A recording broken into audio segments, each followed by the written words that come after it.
Hello, and welcome to the Irish Guys podcast. This is our third podcast in our. Which one is it? We've done Tarantino, we've done Star Wars. This will be number 3. This will be number Yeah. 3 in our The nerd culture. series. So tonight we're gonna switch it up a wee bit. We've done a wee bit of TV and film and that, so we're gonna go games tonight. We're gonna sort of make a sort of argument point for our favorite / best game franchise of all time. We're all a little bit sort of prone to doing a bit of gaming now. Vesty, he likes to think he's good at FIFA. Do you not hear what I did the other day in FIFA? That should be good. I finished Oh, I seen it. with 129 goals, and had the same wins and draws and losses as Man City, and I finished on 96 points in the league, and I won it by 1 goal and goal difference. Doesn't count playing an amateur, lad. Don't play an amateur, David. Don't play an amateur. I'll tell you even better than that. I had to go into the last game of the season, and I was 2 goals down in goal difference, and I was away at Everton on the last day of the season, and I won them 5-0. Fair enough, that's not I'm too bad. 5 now. I beat them 1. Beat them 5-0. All right, there, grammar police. No, we've all decided to pick a sort of game franchise. Christopher has went for one game, not really a franchise, Hoping for a franchise. hoping for a franchise. There was also a remastered, Yeah. in the works too. I'll take that too. If they don't want to put it out more. But the rest of us have sort of went for our favorite game franchise of all time. We're going to try and go through it, give a wee bit of a recap, sort of argue the good points, maybe a few bad points, maybe a bit of cultural impact or anything that have happened outside the games, maybe the wider franchise. But we're gaming the night. So does anybody want to start us off? I'll get us started off. Here we go. You're always wanting to step up first, Bestie. I like it. Just get in there, jump in. I have Get the worst one out of the way first. exactly get the worst one out of the way first. I like your thinking, Dave. I like Yep. your thinking. It can only get better from here. Well, I have decided to go with Metal Gear Solid. Mhm. You're a big fan of Metal Gear Solid, Bestie. I love Metal Gear. Like, it's just unreal in my opinion. So I'm going to talk a bit about the series, but I'm just going to focus primarily on Metal Gear Solid that was released on the PlayStation 1, because I think that's the one everybody's sort of familiar with. I think it's Yeah. your true and tried favourite anyway. It was Uh, great. It seems to be the one you're always Mhm. talking about. Yeah. So a bit of background on it. So Metal Gear Solid was released on the PS1 in September 1988.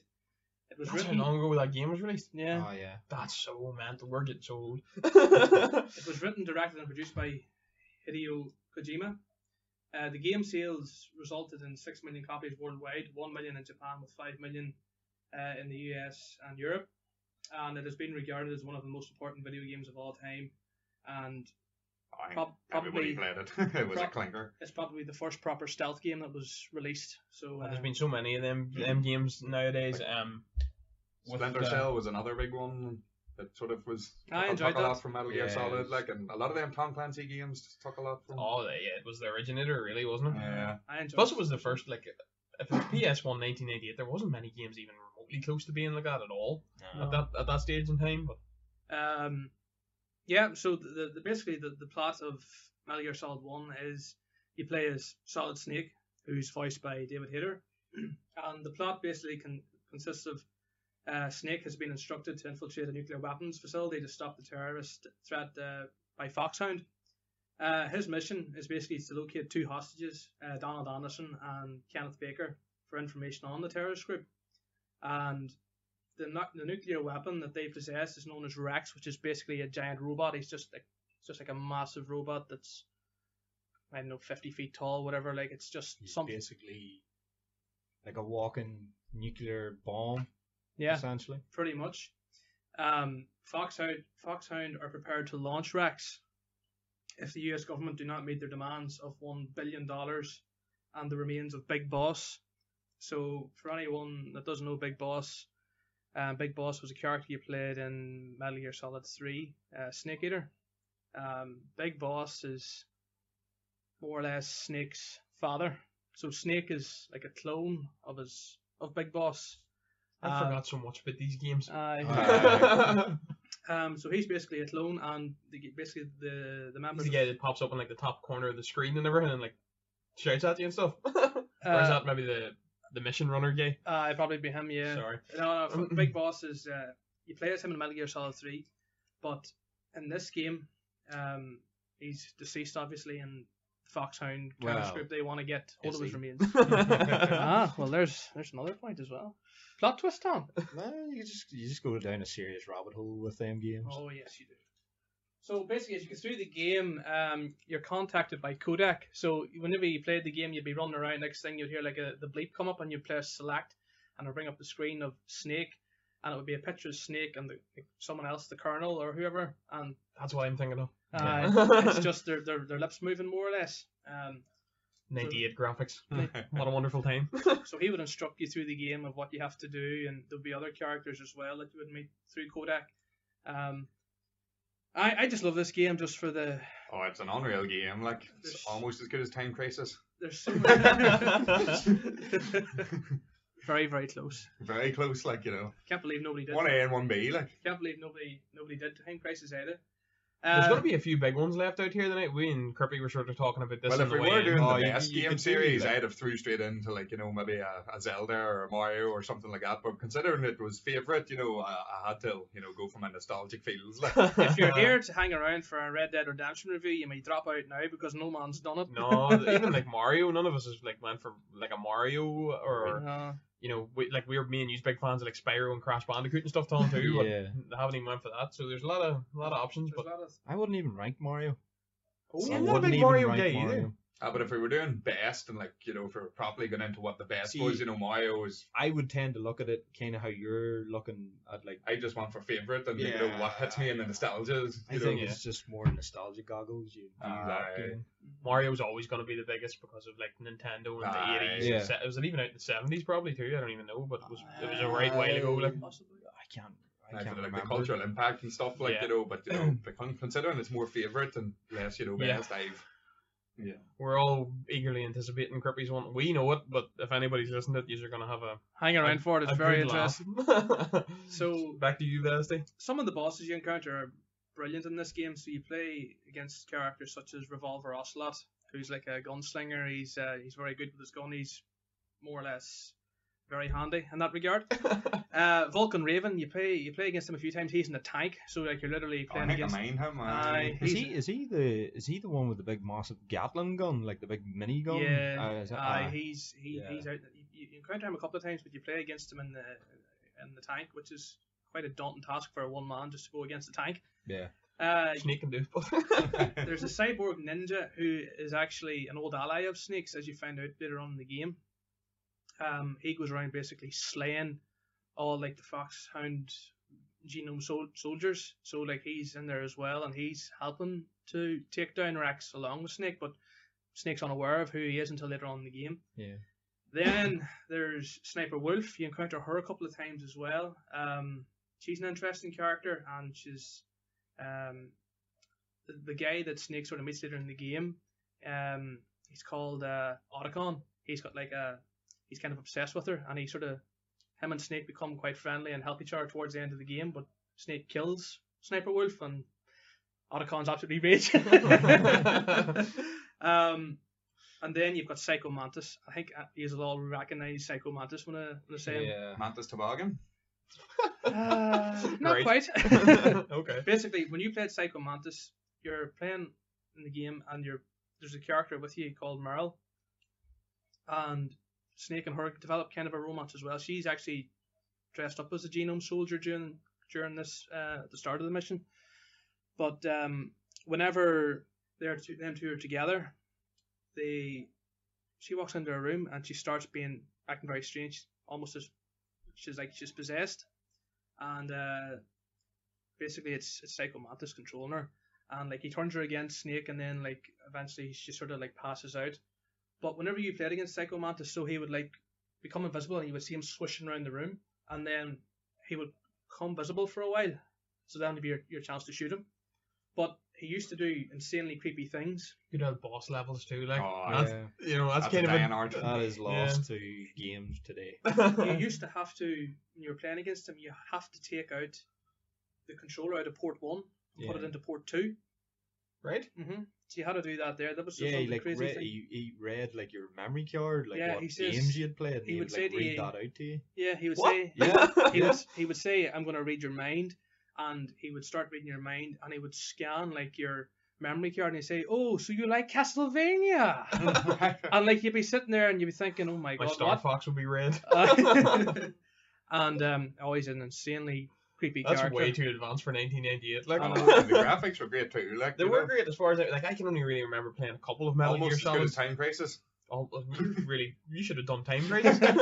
I'm starting to regret that decision. And then, yeah, he's an insanely good character. And then Liquid Snake, who's the main villain in the game, basically he basically confirms Snake's suspicion that the two of them are twins, or they're related through the genetics of Big Boss. The two of them are related. Yeah. So yeah, Liquid Snake's the main boss in this one, and he's the head guy of Foxhound. But going into slightly more geeky terms here, some of the secrets or Easter eggs, if you like, in this game is absolutely insane. I love a good Easter egg. Oh, I've got aye. good Easter eggs in mine. There's so many in this game, it's absolutely insane, and I've just managed to narrow it down just to about half a dozen here. So the first one I have is whenever you first encounter Meryl, she's dressed up as a genome soldier.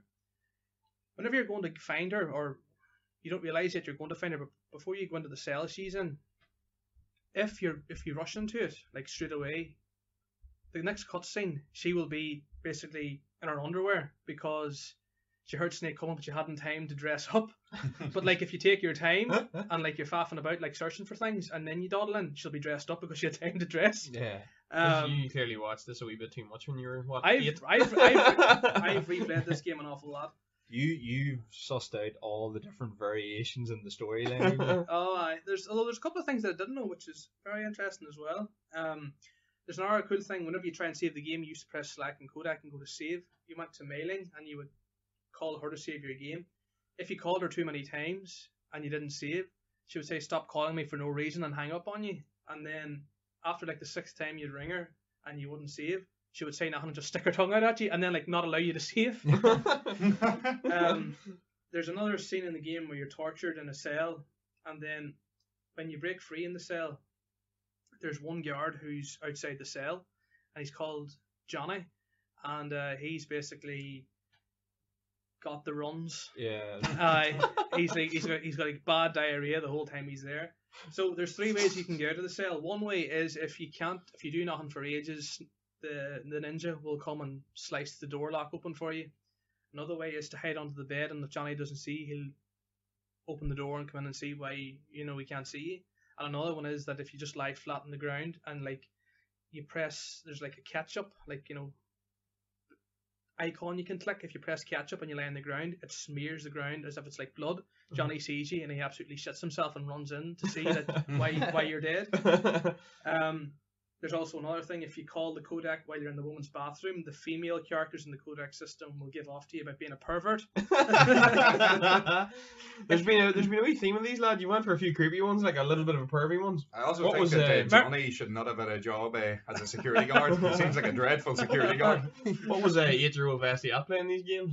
I'm telling you, there's just so many. Like, Mm. there's so many Easter eggs. If Like everybody had like a sort of semi-crush on a cartoon Lara Croft. No, Hey, nobody did Tomb the Raider. old square Tomb Raider. Yeah. Locking the old butler in the fridge. Used to, was it the freezer? It was a freezer, lad. The Royal Ratley tray and all that.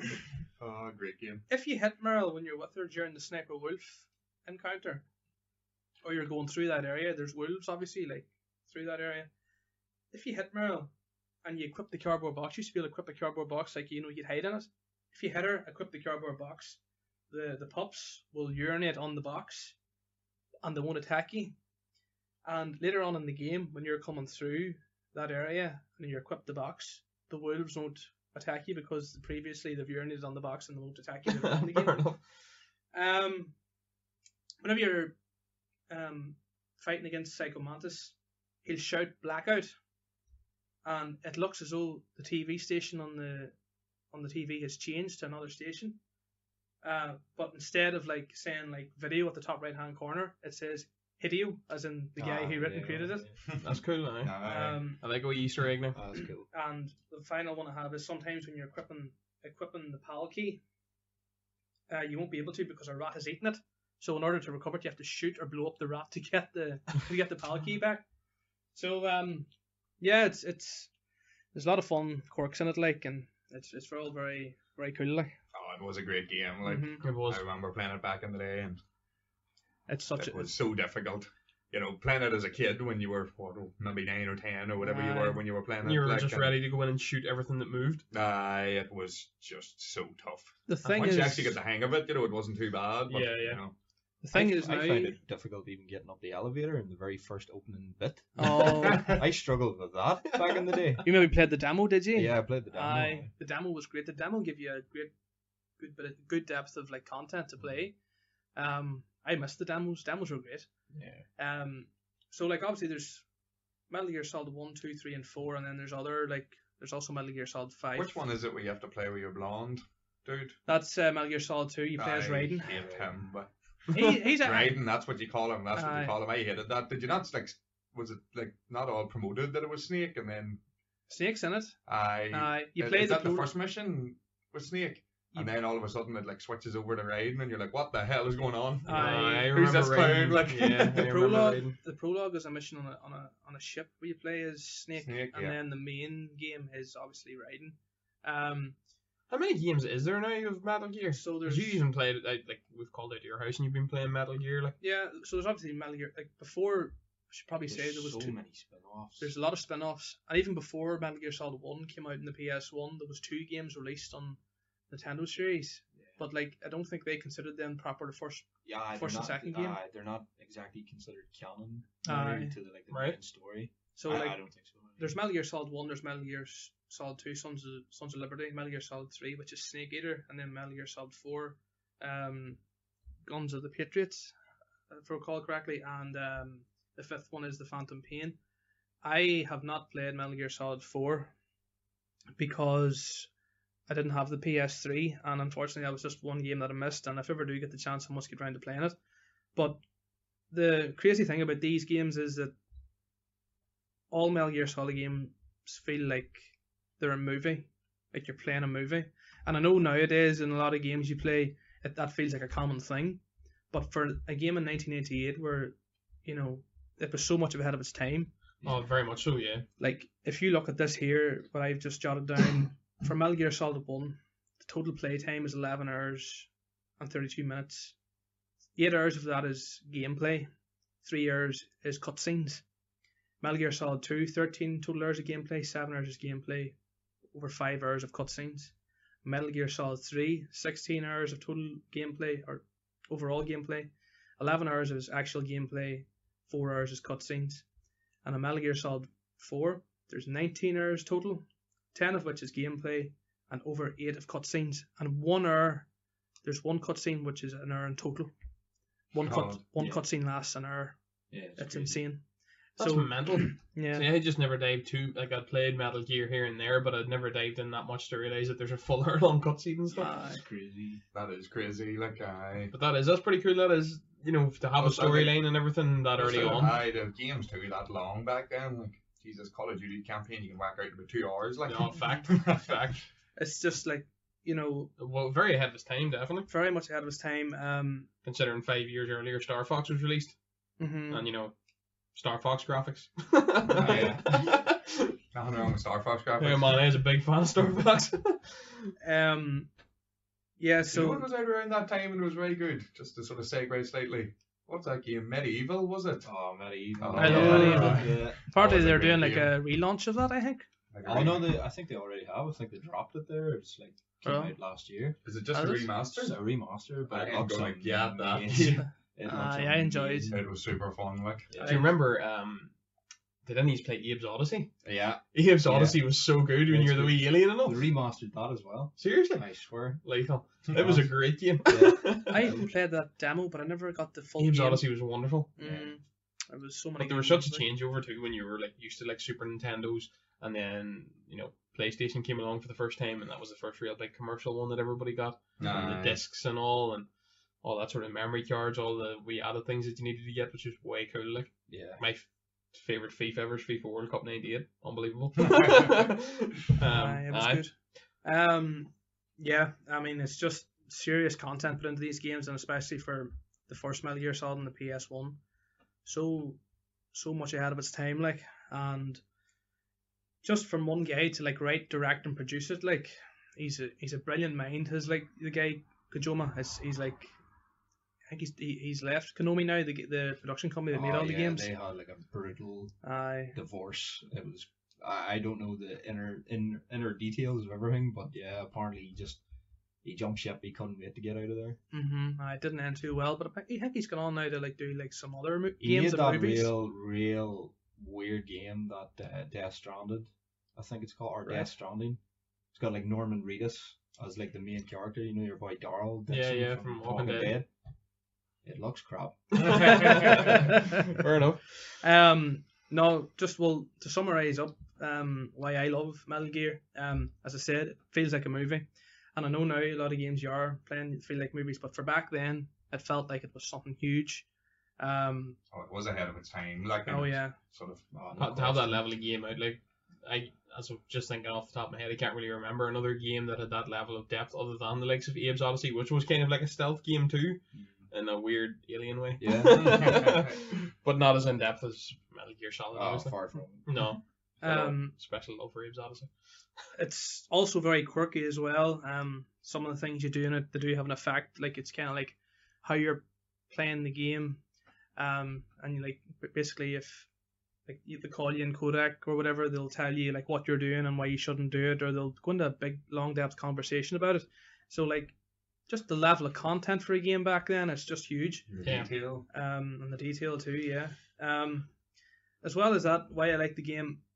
Anytime I'm playing that game, even if I'm playing it now, the tension in it is unbearable. Like it's seriously intense. That's Why, really why, good. why is it that something from like 98, like Resident Evil, you know, pixel, like blocks coming at you, why is that so terrifying compared to like now when it's like literally like a real thing? High end graphics. Yeah. It's I crazy. suppose that there's a lot to do with seeing it through kids' eyes too. Like, you know, True, when you were yeah. playing them games when you were that age, you were I have fired up the PS1 in recent years, and it doesn't age well. age well. Like, you know, We need remasters.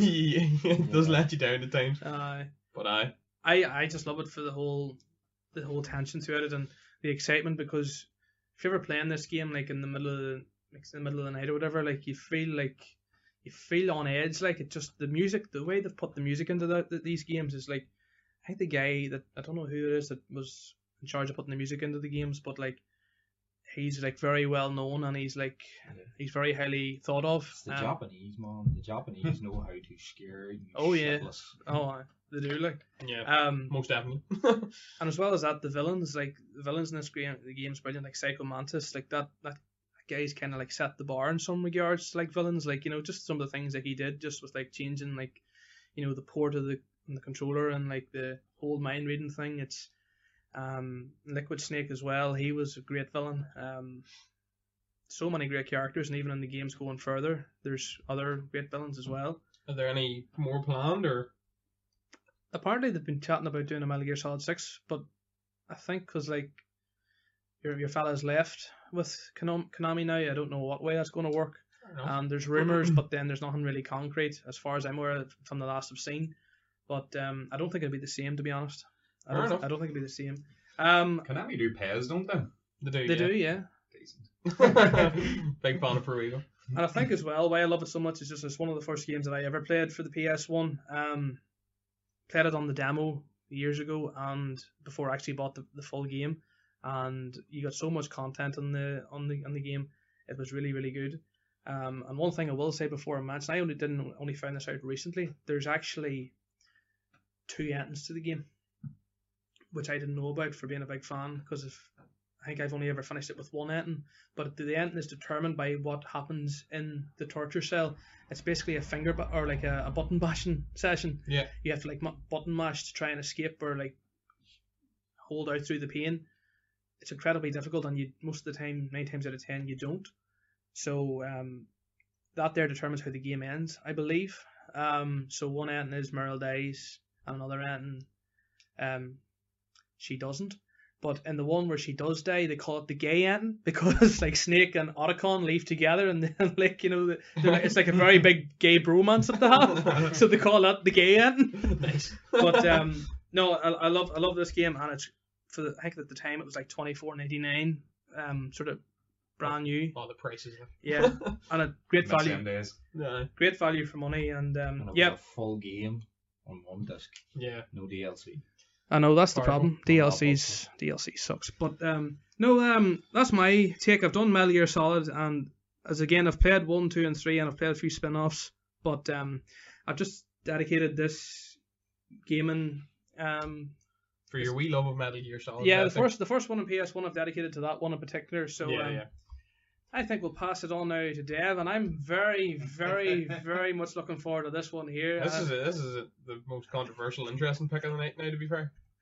I'm Yeah, not. well, I'm not sure what to make of it. I decided to go for one that, I was considering a few games, a few big franchises and this and that, and I'd played all the Grand Theft Autos, and I thought, I might do Grand Theft Auto, and then it just hit me, a game that I enjoyed more than Grand Theft Auto. Now, it's not better than Grand Theft Auto, let's get that clear, but it's a game that, brought me a lot of joy in my childhood, and it's Simpsons Hit and Run. I love this.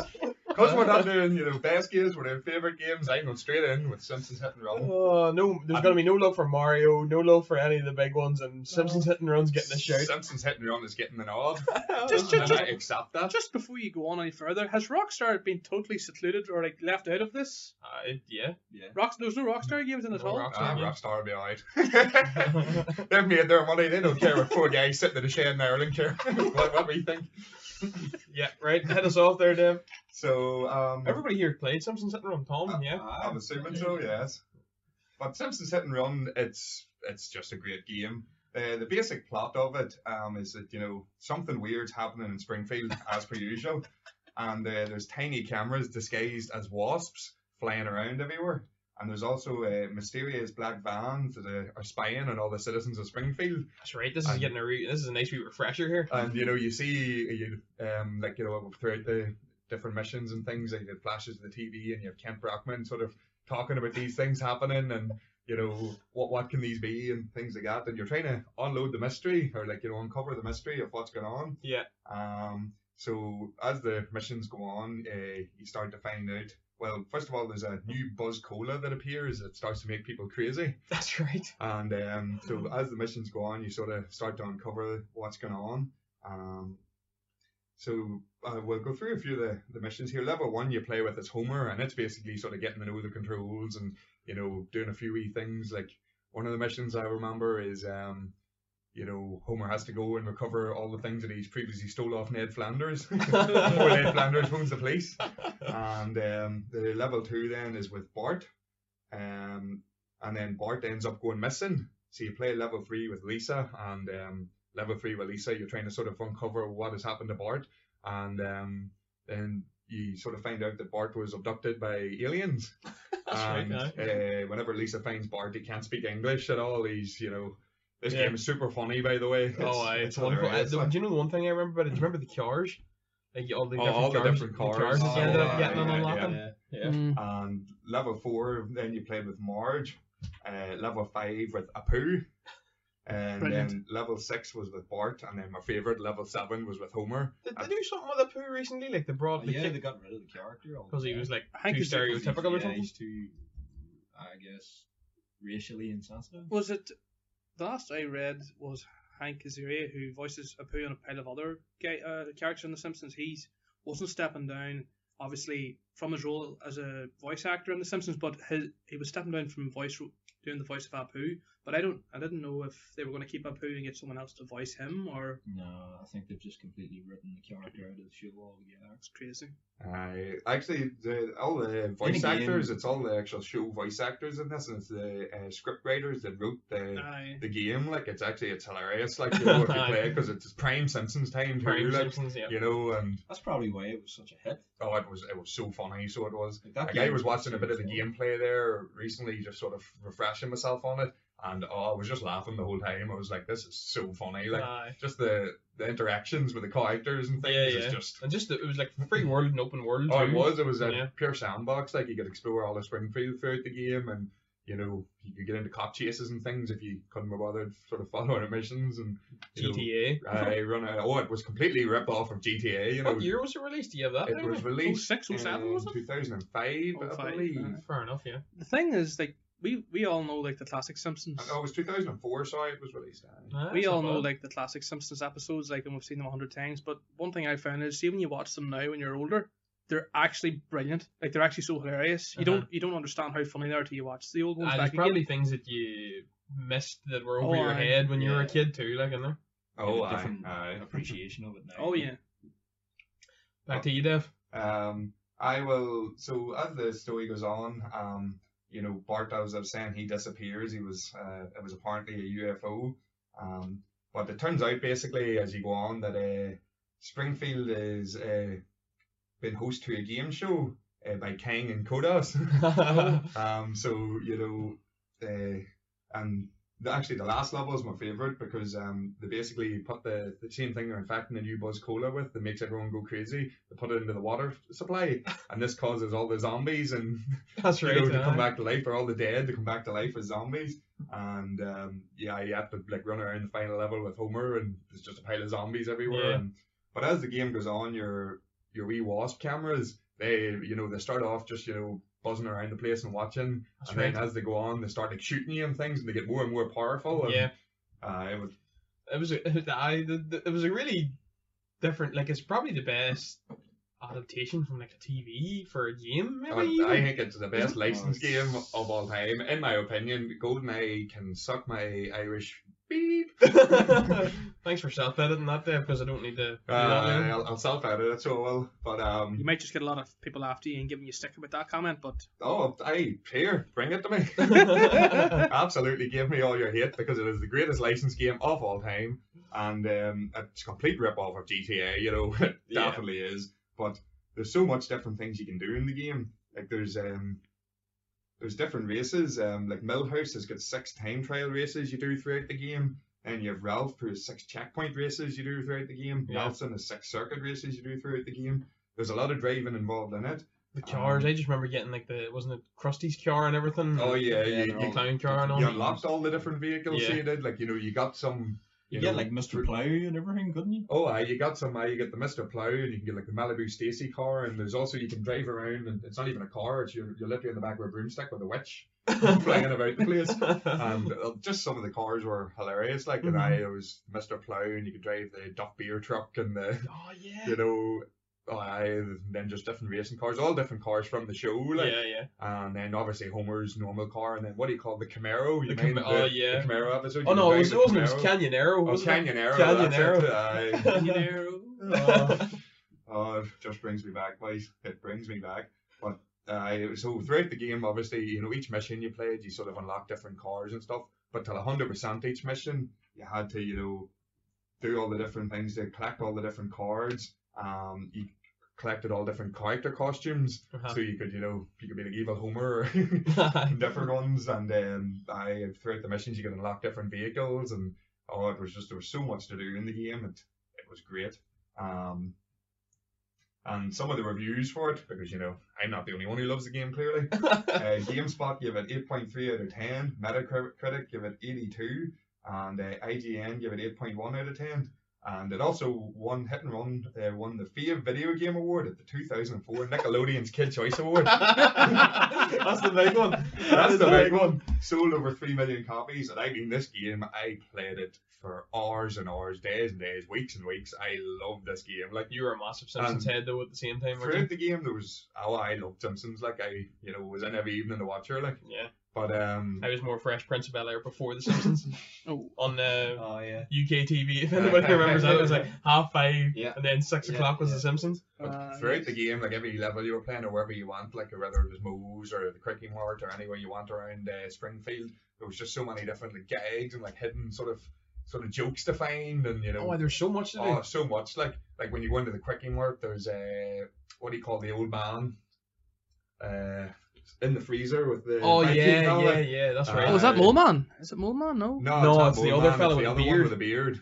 I can't And think Jermaine of the name. Jasper. Is it Jasper? I think think it is, yeah. The it's walking him. stick and all. Yes. Aye, Yes. Jasper. You get like him frozen in the quickie mart freezer and from like, whatever episode that was. go and like throughout the game it's full of that like, and then obviously being voiced by the original voice actors and written by the script writers, it's just hilarious the whole way through. Like, It is, aye. it is one of my favorites. Like I love the game to bits. Like Yeah. Anything else, Dev? that's about That's about it. all. So I was have the to do. best I'm gonna franchise- throw out there, you know, that it's better than GTA. What? So No, it's it's the best. not. It's not. You know, it's the best disclaimer, franchise it's of all not, but time. I prefer it. The best franchise of all time is Simpsons Hit and Run. There we go. There we go. Here, There you and have it. if any Simpsons Hit and Run game creators are listening out there, please give me Simpsons Hit and Run 2. And failing that, I would also take a remastered for the Xbox One. Thank you very much. Good luck. Wonderful. So who's next, gentlemen? Tom, do you want to hit that, or do you want me to go and then I'll round her out with a wee closing segment or something? No, I'll go and we'll let you round it out. Okay. I've decided to go for Arkham.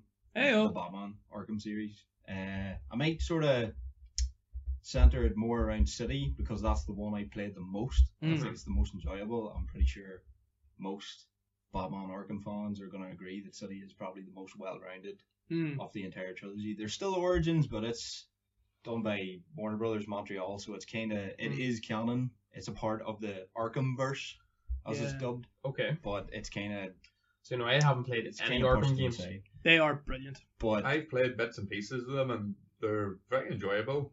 Mm-hmm. Game mechanics are a bit hard to get used to, but when you do, they're fun. I've played it for about 10 minutes at your house, Tom. That's about the height of it. yeah. But other than that, I haven't done. Well, I actually came into it late because it was released in 2009 by Rocksteady Studios, who were a very unknown games developer at the I've time. never They'd heard of them. only yeah, that's what I mean. Like they had one game released in 2006, I believe. It was called Urban Chaos, I think. It was Okay. like a- I mind it was it. a shooter of some sort. I never played it, but next came this on to say like this may have well been their first game because it was the game that sent them into the stratosphere. Yeah. Hmm. But the Arkham series is amazing, just for many reasons. The game, the actual like the gameplay is fantastic. You feel like you're Batman when you're playing it. It's amazing, like the different sort of things that they've incorporated into it. Like. Yeah, I'm not a Batman fan, and that's going to make this video go nuts. Hmm. Or podcast go nuts. I have no love for Batman at all, but even the sort of brief sort of 5-10 minutes that I've played at your house just messing about or whatever you do, it is cool. Like, Yeah, it's You're awesome. one of the thugs at night that Batman be's after, Dave. That's why, isn't it? I don't know whether to drop in my weird Batman takes into this one, but straight off the bat. But Batman and Robin's my favorite Batman. One thing that stands out to me about the Arkham trilogy is the Scarecrow scene when you're like going crazy. Oh yeah, it's incredible. Like It was unreal. I remember Yeah. playing that and just thinking, this is gaming. Like, Hmm. Everybody that's played it, Arkham Asylum will know there's a bit where you encounter Scarecrow, but before you encounter him, the game crashes and it looks and appears as if your entire console has crashed. Right. Like, just the way it like shuts down. And then next thing, you're caught up in this like warpy world of like Scarecrow's visions fear and- toxin. All right, fair enough. It's pretty amazing. It actually caught me off guard. I crap myself. Like, I thought It's the whole terrifying. console went down, but yeah, it's incredible. Like it incorporates nearly all of probably Batman's most well-known villains. Every sort of villain you can think of from his rogues gallery, they're in it. It's incredible. And then what made it more incredible, especially for the likes of myself, who grew up with Batman the animated series back in the early 90s. Yeah. There was a guy called Kevin Conroy. He did the voice of Batman and Bruce Wayne. And then obviously Mark Hamill of Star Wars fame, he did Joker. And they brought both them in for this game because they thought that would be the best way to sort of sell it. You know, have like selling points. So they brought in the original voice cast. They even brought back Still not the best licensed game ever. debatable. But Since yeah, it's been around. just that alone, like the performances, like the voice acting, everything is incredible. Like it's You're a very jaded Batman fan too, Tom. I'm very jaded, yes. And you sort of maintain that the Arkham games, for That's- sort of Batman and the villains are the best sort of. Yeah. adaptation of what Pretty much. Batman you think is. Yeah. This is going to be a controversial one, but you see the Nolan trilogy, I don't care for it. Oh, it's great. I don't care for it at all. It's great, and I will slap you. No, but like, I don't see why you gotta go for a realistic take on Batman. He's a comic book character. He's not real. So therefore, dive head first into the crazy. Yeah, dive head first into Batman and Robin. Not Right, that far. No, that's no. David, please leave until we're finished discussing Batman, and then re-enter the room. Thank you. We've been talking about this when we were going to cover our nerd culture stuff, and I'm not going to be diving too heavily into the sort of Superhero side of superhero it. stuff. I've got like It's the not your Ninja forte. Turtles, and very little else I care about. And I've got some weird takes on Batman, and we were kind of wondering when they were going to come out. Dave, you Well, wanted here they are. Dave, you wanted to do a podcast strictly on Batman, so you could diss on Batman. I'm not a fan of Batman, and big fan of Arnold Schwarzenegger as Mr. Freeze. Oh, the puns. Do- I do- think I would like it, but you know that's more puns than I can handle. Man, there was a couple of years ago we actually watched it, me and you in your room. We couldn't finish it. That's how bad Finish it it was. all. No, It's so no, you dreadful. couldn't. You Is it- couldn't finish Can it. you not see the irony in this? Like, Like you know, sometimes I watch all the Batman, you know, all the way from, you know, the Tim Burtons, the Joel Schumachers, all the way through till, you know, the Nolans. Do that sometimes, and there's only one that's a real slog to get through, like, and you know, it's Batman and Robin. Like, It's so good. for anyone that doesn't know, Dave hates puns. Like, anytime me or Dave give It's Dave... not that I hate puns, I just hate Crippy. that's fair. That's fair. Sorry, Yeah. back to your game, Back Tom. to your game, Tom. Back to your game. We'll jump in there. I mean, I sort of feel like I'm going over points here, but more or less, like, it literally makes you feel like you're Batman. Like, you can upgrade your gadgets, you can literally upgrade your Batman. You can give him different moves, different takedowns, all these different things to take down thugs and the bad guys in the game. And the Batmobile doesn't handle badly at all. Everybody gives the Batmobile segments out of Night a lot of grief, but that's all everybody wanted. And as soon as Rocksteady give it to us, they complained. I don't get it. But like, I'm a jaded Batman fan, but I'm not ridiculous. I enjoy I it. just want to be able to drive the Batmobile. You can drive it. Yes, there's all these tank missions and stuff, but like, I enjoyed that to a degree. Yes, maybe it gets a wee bit wearisome after a while. That was my only sort of criticism. Yeah, the well, Batman franchise. I think as a whole, it's just an amazing franchise. Series. Like, Oh, it is. It's to fantastic. think that Rocksteady came out of nowhere and just put this together. A lot of people sort of have their issues with Origins. A lot of people have their issues with Night, but on a whole, it's just incredible.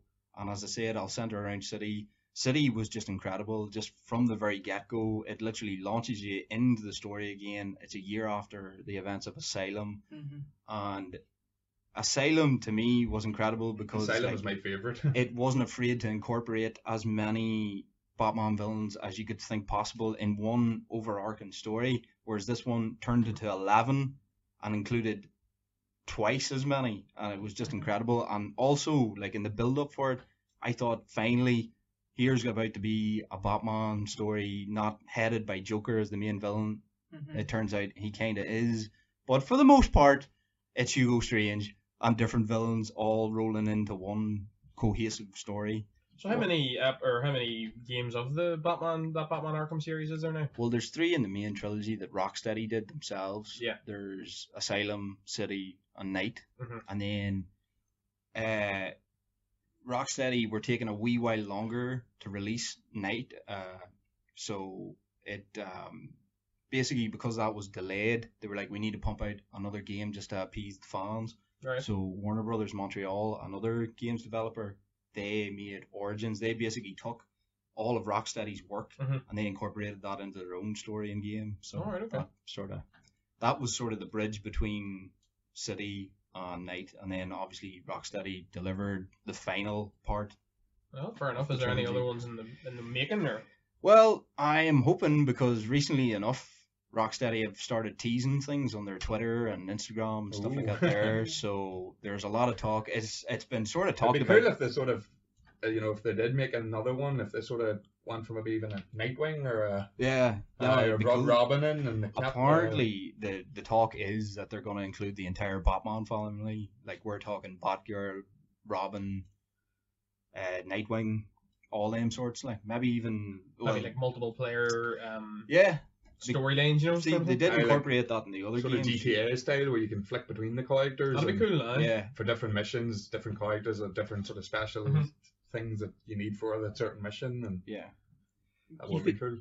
It's the sort of game that you could put out every other year, and like if it had a good enough story to it, and you know, good enough characters, Mm. like it would still really please all the fans, because like I know like they were saying like they wanted like, you know, you'd be able to drive in the last one, which you could do, but obviously there was a lot of issues with how Handling you was with dreadful. the handling and all of it. Like Yeah. there was like a very very split sort of opinions on it. As you know, Dev doesn't like it. I thought it was not great, but it eventually grew around to it. It got so repetitive after a while. Like it there was was a nothing bit, to keep it interesting. Plus, it was also difficult as hell to handle. But because the games are so good, like they could literally keep churning them games out every few years, and people will still buy into it because the gameplay is so good and the story is always so good. yeah. Like they're That's so definitely good. one thing that you can do. Like I like series like that where you can take like a really good storyline and pump it into the game. I suppose there's Aye. See, the 101 different things you can do with Batman. the thing with Batman is like he's got such an expansive rogues gallery.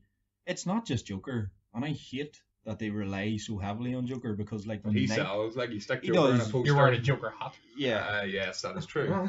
he does sell it, but after a while, you do get a wee bit sickened by seeing Joker always becoming the main villain.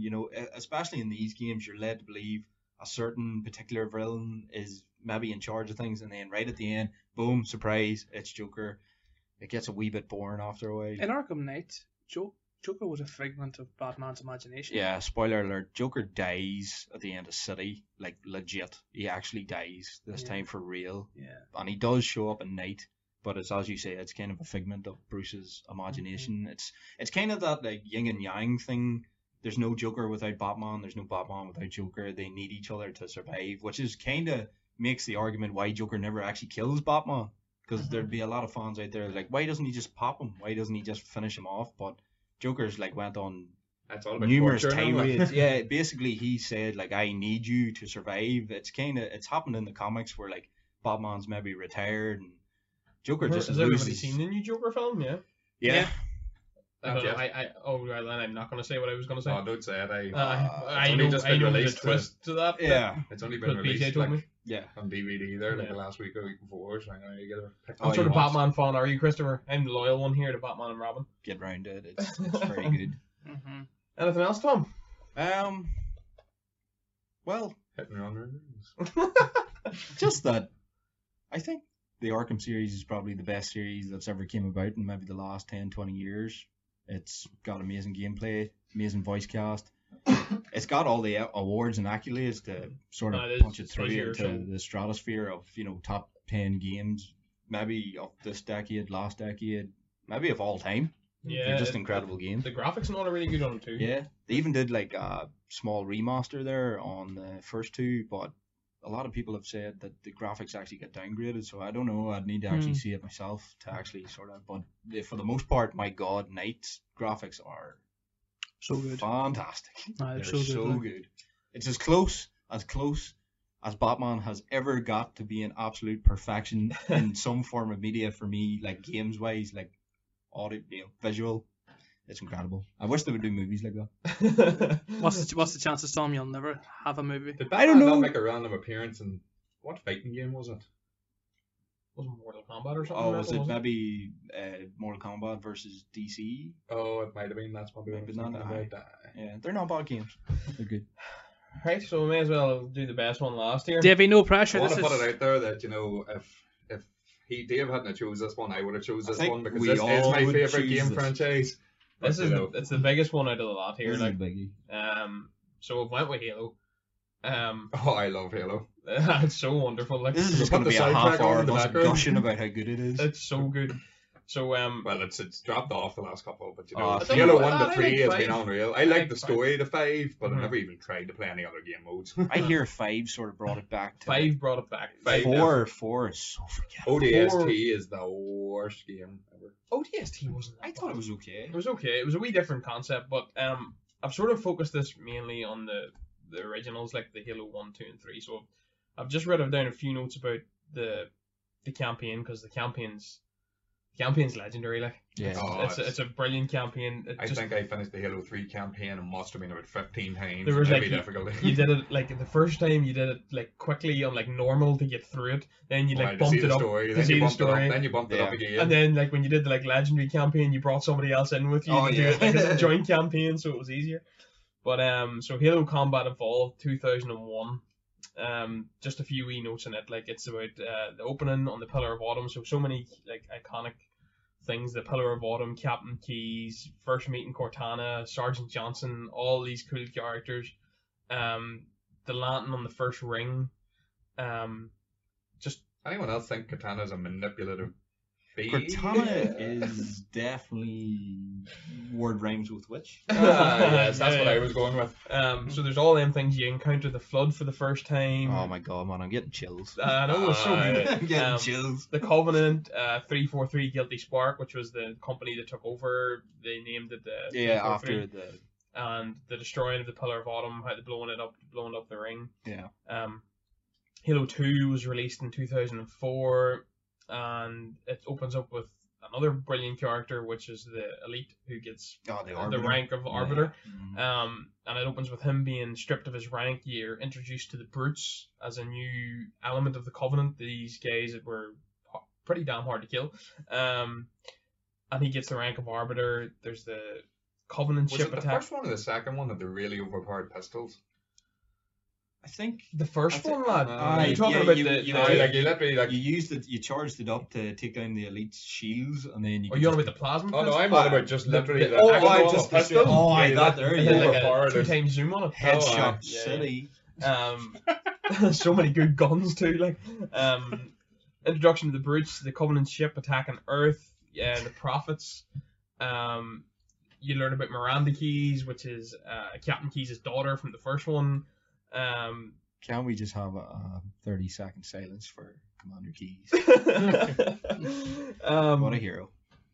You learn about the Brutes turning on the elites and how the elites are sort of banished from the Yeah, that like the civil Covenant. war between the Covenant. That's Just such a cool- so interesting. Yeah. The Brutes are promoted and they are overseeing the annihilation of the elites. There's the main brute called Tartarus. The Arbiter and Johnson kill him. There's the whole Flood thing. They control the HRD, which is the Gravemind. yes, the Yeah. Gravemind, all this. So there's so many good things in it, but this was the first campaign that was played by both the Chief and the Arbiter, so you split game time. You played missions as the Arbiter. It was cool that they were kind of at odds at the beginning, and then as the story sort of converged at the end, the Arbiter then gets on the side of the humans and all that there, and such a good storyline. Then you remember the skulls. Oh, Yeah. aye, The skulls that you went There's a around lot collecting. different, like the Yeah. confetti Yeah. skull. And Oh, aye. So you had to collect the skulls. So this was the introduction of the skulls into the game that were like little Easter eggs at the end. And I think down the Halos after that, you in could the like third one, you could sort of select them options On. without the skulls, Yeah. but you could still collect the skulls. Uh-huh. Yeah. Halo 2 was the first Halo that had Xbox Live. So it was the first online multiplayer experience for people that wanted to play Halo. And then Halo 3, which is I think the one that I played until my eyes bled. Oh yeah. Hours and hours and weeks. We were and talking about months this last night, ditching school and going to your house to play play Halo. Halo. And, like some of our friends, like on Forge, were able to build some of the most amazing maps. Like, Oh, yeah. and I can't say I was a Forge king, like, but No, you know, no, we I just- had a stab at it. But you know, I just played other people's, and they were fantastic. Yeah, that Forge was introduced in Halo 3, but its storyline was the Prophet of Truth, activating the Forerunner artifact. The Ark can activate this. It's an ancient activation system with the Ark, and it can activate all the Halos in the galaxy. Yeah. Keyes dies rescuing Johnson, and all this sort of carry on. This it's just so good. The Arbiter kills the Prophets. 343, which is one of the saddest moments in the original trilogy, which was when 343 Guilty Spark killed Sergeant Johnson, because like he had got the whole way through it, and Sergeant Yeah. Johnson was such a cool character. Oh. Chief Johnson activates. was. Sergeant Johnson was a brilliant character. Here's Um, one just to throw in.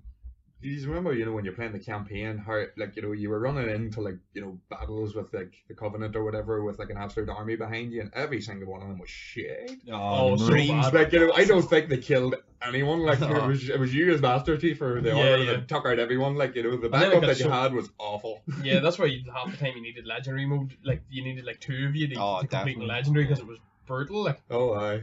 you went in and got no support from. You want to hide somewhere to, your health would have back up, and you're just getting shot from every angle. You're like, what are these people who are here with me doing? So Well, I'm going to step in a second. I never had an Xbox, the original Xbox console, so I never actually got to play Halo. Mm. I played Halo a wee bit later on, but it wasn't good. I think it was OTSD or something, is it? ODST, Orbital Drop Shock Trooper. Oh, so that's the first Halo you played? I think it I may feel have bad been. for you. I think it may have been, and then it was kind of. ODST wasn't that bad. I don't think it was okay. It's not bad. It's I not a think bad it's- game if you take it by itself, but if you put it in the Halo, Because new you're Halo not. universe, It's It's because because you're not a not Spartan. Chief. you need to be Master Chief. Like, Yeah, but you don't even need to be Master Chief with the Halo Reach game. I thought Then again, Halo that's Reach might have just been an Halo Reach. Like I think Halo 3 might have been my favorite. I think 3 Halo is 1 the best. as well. But Reach was right there. Reach is class. Reach was brilliant. Yeah. But yeah, there's. Carry on. See that whole Good. customizing your own Sorry, Spartan Vesta, we armor, just that's completely cut you off incredible. there. Sorry. I forgot my train of thought. No, Saying the first one you played was ODST. I played it and I was kind of like, I couldn't understand the fuss about it because it was kind of like, this is okay, but it's not great. I can't So- remember it's where it comes in the series. I think it's in between 2 and 3, isn't it? Like as in story thing as well. So it's like you've jumped into like 2.5 games in sort of thing. I remember the hype about this game, and like I remember like you guys back in school on about how good it was and like how you would spend hours playing it, and obviously seeing a lot of like reviews about it and how great it was and how it was like almost like revolution in gaming and whatever. But what was it that made it so good? Like I know you're describing the it, but story like was fantastic, the gameplay was fantastic, the guns were fantastic, the dialogue was fantastic, every single thing about the game was fantastic. So it was like it came out, and I'll get into it a wee bit more. I'll just finish off. sorry, go on ahead then. On just the finish of the Halo 3 original.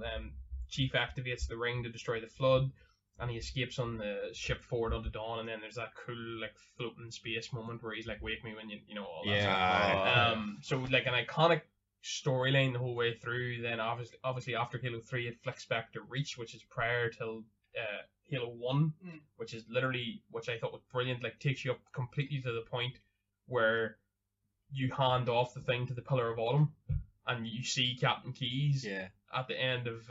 Did you know Reach. there's a little bit, like you have a small window of opportunity whenever you're playing that last level in Reach, where if you tilt the analog stick, you you see Chief Chief. in the actual cryopod Uh-huh. before they take off. I was like, oh my god, Oh. there he is! It's so good. Like, That's and cool. then even the ending of Reach where you like fight, you just fight until you die. Yeah, And which is cool, which is a cool level too. yeah. But because the pre-story of what happened in Reach, I remember even getting like a wee, a read up on it when Halo 1 when I had played Halo 1, but just because it sounded like such a cool battle and all, and the destruction of a planet that Yeah. harbored how Chief was the last of the Spartans, that sort of thing. Yeah. So Well- yeah, the last of the Spartans for Yeah. now. Yes. But these are the reasons, Vesty. This is the reasons. Okay. I'll give you a good wee rundown of some looking reasons. forward to here. this. Here we go. And Halo 3 was absolutely massive online. Oh, Like, Halo 3 massive online was my Halo favorite 3 online just game. Halo 3 broke was the my internet. favorite campaign. Was it Halo 360? 3 is It was possibly 360. lad. It was. It was possibly Was my it the favorite game. launch? Was it the launch for 360? There's so or- many things here. It's like this was the game that set up.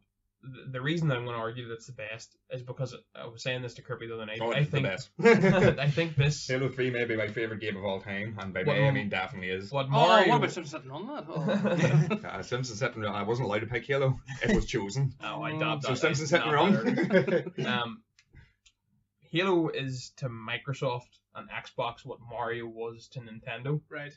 Yeah. This is the way it like started. So Halo was released in 2001 along with the first release of the Xbox One. Alright. I think I got it the year following. I still had the PlayStation, and I think maybe the PS2 had just about came out. I think it did come out before the It did. Xbox one. I think it did, yeah. It was 01, I believe. But I had it was like that point where it was like, oh, am I going to get this new one or am I going to get the PlayStation 2? Because, the PlayStation was the only one that was going at the time. So I made the flip to Xbox and bought this. Now I got some other crappy game with it, but Halo came along with the Xbox. And it didn't even have, when I got it, it didn't even have a friggin' case. It had like a disc sleeve. Right. And the game just came in it. So this was the game. There was a new console out. There was Microsoft were moving into the console market for gaming and all that, and they released this along with it to like promote it. This So was the game that was going to this carry was the the launch. game. This is the game that was has gonna launched carry it, Xbox. Yeah. Oh man, this game just changed everything. I Like, remember in seeing terms this of- on the news. I remember the Xbox being released, and it was on like local news, whatever. And then I remember seeing like they were saying about this game that was going on with it or whatever. It was Halo, and then obviously the craze took off about Halo. Yeah, it But- just caught You need fire. to go back and play Halo 1, 2, and 3. Do you know what Like, that's- that's realistically, actually what we ridiculous, do need Bestie, to that do? you haven't. We all need to get the Master Chief Collection. We all need to play a 4-player multiplayer campaign. Oh, we need yes. to do that. Can we just set up in like a energy drink fueled, no sleep weekend and just tear through all 3 of them so Aiden can experience exactly what he's missing? It's just like Yeah. what Dave said. The reason why I didn't experience Halo was kind of like what Dave said. Dave went down the Xbox console line. Still have So it. my first Xbox was a 360, but then I just got Dave to lend me his Halo 1 and 2 and went back and played them and Yeah. Yeah. blew my tiny It'd be little easy mind. to go back and play them on, like legit. I would do Like, that if I all used to have a 4 of us. 360, like Like it invested came in out them. and it was like one of the first person, or it wasn't really. There was Doom and things like that there as well. That sort of shooter, alien game, all that. But it really took off. It was massive on the console. Like I remember the original game was just, It was like the level designs as well. Do you The mind when level you designs. actually landed on the ring? and it was just the gameplay was so And- good, man. The as you were saying about landing on the ring Mhm. and all the graphics were fairly good on it at the Yeah. time. I The remember si- when the I size of the map.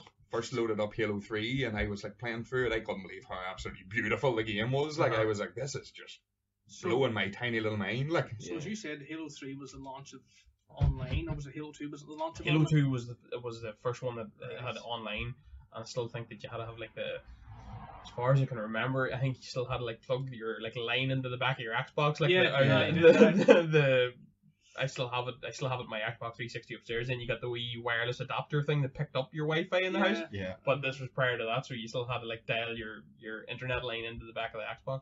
And then, I guess, like, is Halo 1 and 2 backward compatible in 360? Yeah. There's been so much, Oh, lad. They've most of the remastered. Xbox games are. remasters of I think them all as well. the original Xbox games were able to be played in 360. There's there was one that were brought out there recently, and I can't remember the bloody name now, but it was brought out. My brother had it. You could like switch. I think you click like the right analog stick, and it switched back to like the original, Halo 1 graphics to the updated and modernized version. So you Mhm. can flick between the two graphics, and it's kind of weird seeing them beside each other because you realize how bad they were, but good for the time. Like it's 2001. Yeah. And just my last question before I let you continue on, because I'm intrigued now. So could you do a campaign online together, and can you do one offline as well? So like if you do a campaign, you can do one online, obviously. Then Yeah, campaign, aye, but Yeah. like originally it was so Also, good at the We start had to because play it was. campaigns like either split screen or online together a lot. There Like was you so know, much even. to Lad, get through it. we played so much split screen because even you wanted just- to get that, you wanted it for the that skull with the two Uh-huh. swords through it. yeah, yeah. legendary. The legendary skull, Uh-huh. like so you just played so much for that. But we even played split screen so much, like you would just go to somebody's house and get like, and then you always complain because like player 1 had like the whole top half, and then like player 2 and 3 had the bottom half or whatever. Ah. if there was only 3 years, Yeah. but you used to just play like 1v1 against each other in a shootout sort of thing. Mhm. But such a massive game, and it has released, like Microsoft and Xbox are a massive, they're the second probably biggest, console wise with PlayStation. They compete all the time now, and this is the Yeah. game that was the forefront. Like this is the thing that launched it. Halo, I've sort of mentioned already on Halo Reach, Noble Team, all that great game as well. It went back prior, Vesty, to the first one.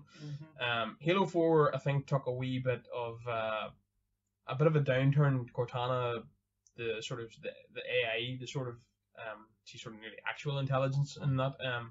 Had, like, it's so manipulative. she had rampancy in it, so that was the kind of storyline throughout it. Yeah, it's something like to do with like AI only like should be like 8 years or something. like a like a lifetime. Yeah, she's a lifespan. And she was at the had, end of her gone lifespan. beyond that, or- It picked up again in Halo 5 with Halo 5 was so good. you played 2 a game, but this was Chief had kind of went off the rails a little bit, and it became a wee bit sort of like the Bond movies with the new one. If any of you watched Bond or whatever, Chief goes a bit rogue. goes a little bit rogue, and then And you sort of take as- control of a team that as has Locke goes after him, and Locke was a real cool character, I thought too. There's another one coming up. It's due for release next year. I think it's going to be part 6 in this series as well.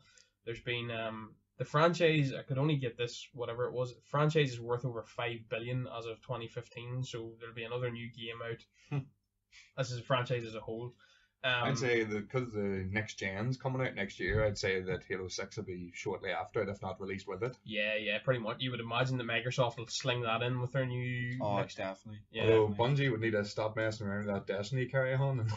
There's apparently, now I haven't dived heavy into Destiny, but apparently with I think isn't it Bungie? Bungie did Destiny, and there's apparently like tons of little Easter eggs in it that refer back to Halo as well. See, I wasn't a apparently huge fan of Destiny. Destiny No. was meant to be like another Halo, but whatever way it worked out, I think Destiny were. Oh, Bungie were tagged up with EA or Mhm. something. Oh, it was and all hidden behind apparently payrolls. They crippled them. it was- They wouldn't let them do all the creative ideas they wanted to do, but apparently now Bungie have acquired all the rights Right. for like their own game. So like Destiny 3, it could hit and it could be absolutely incredible. Fair enough. I don't like Destiny either. Not a No, I not a don't massive like fan. It's not Halo, but But No. yeah, it's an iconic. It was at the turn of the century and all too, 2001, and it just came out and sort of set up a platform. But there's been so much sort of expansion on it too. My younger brother's currently reading Halo. It's actually now 4 books, all done by the same author. And the movies keep being sort of greenlit and then scrapped and then Delayed. greenlit and then delayed and then scrapped. I think it was with Halo 3. You had was it Forward Unto Dawn? I think was the name of it. yeah, it was It like, was like a live-action. mini series. Yeah, It actually There's released even as- Netflix cartoon series. Yeah, too, there's and so many things. There's books written, there's graphic novels, there's been comics, all the good stuff. the and story's just so good. story's and so in depth, like, and the world's so big too. the world is huge, like, and all the different sort of components in it is. And for like so sort good, of like. a lot of games, like we played Mass Effect, Tom, and stuff, them sort of the expanse of the things, Oh yeah. to sort of keep it as just like a first person shooter, but to have that sort of mass Aye. like Overarching galaxy as story. well. With all this away, like, like if you did release a Halo movie, it could be almost Star Everybody- Wars esque, and it's like Everybody wants a and its Halo absolute movie. scope and like all the different sort of races and things in it. It could be Star Wars esque, like it. the best way I can get this across to you, Vesty, unfortunately you didn't. You fall only into played the one and it series. was absolutely terrible. It It was the worst probably- game. It was the worst out of the lot of them because you didn't play as the Spartan is the Main character. the main Master Chief is the main character within Spartans or super soldiers, Mm. and Master Chief 117 is the main character. He's the last Spartan alive after the events of Reach and then Halo 1. Mm-hmm. And he's iconic too. It's Steve Downes does his voice, Yeah. and his voice His voice. is iconic. Like the aye. voice of Master Chief is like, I know that there's been talk now. I haven't played the game myself. There's God of War. My brother plays it and says that the guy that does the voice acting for the guy that Kratos, Yeah. but Steve Downes Yeah. as Master Chief is unbelievable. Yeah. And then just one last point on Halo is the soundtrack. Oh yeah. See when you hear that there, There's so don't try and do it. I tried, then gave up right away when I realized. The soundtrack is fantastic. No, It's like all sort of like classical still scores. gives you chills. Like like, that, dun-dun-dun-dun, dun-dun-dun-dun, when it starts to pick up, and Yeah. it is all sort of the one nearly song or whatever, and they all sort of float in and out of each other. Yeah. But the soundtrack, which is written by Martin O'Donnell, Marty O'Donnell. Marty O'Donnell. Is class. so he done that, and the soundtrack did, and it's just somebody make a movie of Halo, because I've seen like mini-series online. I seen one that there was like Chief fighting brutes and stuff. The sort of mini-series that was properly released only had the Chief in it for. I know that it's gonna cost a lot, but if you can make bloody Avatar, you can do this. Like, Oh, aye. and I mean, it'll blow it out of the water. It's one of the biggest franchises in the world, and I was sort of looking at franchises and how much they're worth. Now it might be right down the list. I think it is top 20, But a lot of the franchises that are ahead of it are games that are released a lot more frequently, like the FIFAs, the Pro Evos, and then more iconic ones that you go back like Mario and stuff like that. It'd But- be hard enough to compete with the likes of that there. you For know. a newer franchise, there's even Halo Wars, the strategy games, Yeah. that as well. So They were relatively fun. they weren't bad. They weren't bad. But for a franchise that's relatively new, that hasn't got the longevity of something like a Mario, it's absolutely massive, and it's my favorite game series of all time. There's so many good things about it. I like the guns. The battle rifle is my favorite gun ever. The burst shot. The burst shot, Yeah. unbelievable. There's so many good guns. There's so many good I always alien loved the characters. Needler. Oh, you were a big fan of the Needler. The Needler was fun. Like Plasma grenades, all that there. sticking to people when you were online and you just stuck something to. Energy swords, the online games, and then there's SWAT online. So many great online games as well too. Probably the best shotgun in any game Oh, ever. Fantastic. No, Fantastic. Just a great game all around. The alien races, the storyline, the voice acting, the soundtrack, and the longevity of it. Like, you know, you were sort of worrying about what was going to happen after 3 because it was so iconic, and then you had Reach. And I know it sort of fell down a wee bit with 4, but it came right back, I think, with 5, and then there's going to be one next year as well. I think it's Halo Infinite, I think is called. Yeah, it is. Yeah. Yeah, so should be good, Vest. You need to get at it. Must look into it. I would also, like to say to any possible game developers listen, please remaster Hit and Run. Pretty please. And give me a second one. A remaster and then a second one, and then I can die happy. Well, we've went about an hour and 10 there tonight, fellas. It's with all 4 of us in. We haven't done too many with all 4 of us in the room yet. No. But today is the 4th of February. By next week, I think we're going to start releasing stuff. I don't know. We've recorded 9, or we're going to have recorded 9 podcasts before we put any out. So we're not entirely sure what order we're going to put them in.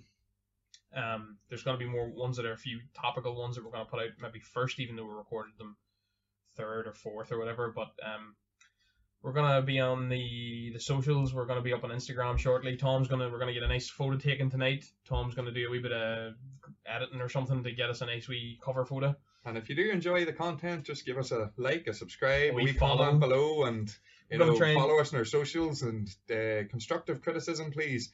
No, I can't take the anger. you've said you can't take the anger multiple times. Bury him. Here, Simpsons Hit and Run better than GoldenEye. And also, And sign it up. let us know what sort of games that interest Yeah, if yourselves. there's anybody listening and you want us to maybe cover topics and stuff, let us know. Give us a wee heads up. We're going to be covering different things, as we've said a few times. And a But few if of we our do start podcasts. running out of ideas, we could definitely use your ideas. Yeah, we're going to be doing American sports, football, and then a sort of nerd culture thing. So, sort of next week at some point, I think at the start of next week, we're going to be aiming to be up and running. We're going to get on YouTube first because it's the easiest. And then we're going to be looking into like Spotify, Apple, Podbean, and 100 other ones that Grippy, that none of the rest of us do. iHeartRadio. So, yeah, that's it. Say goodbye, people, and don't you dare say goodbye. Goodbye, people. Right, thanks. Good luck. Thanks very much. Cheers. Farewell.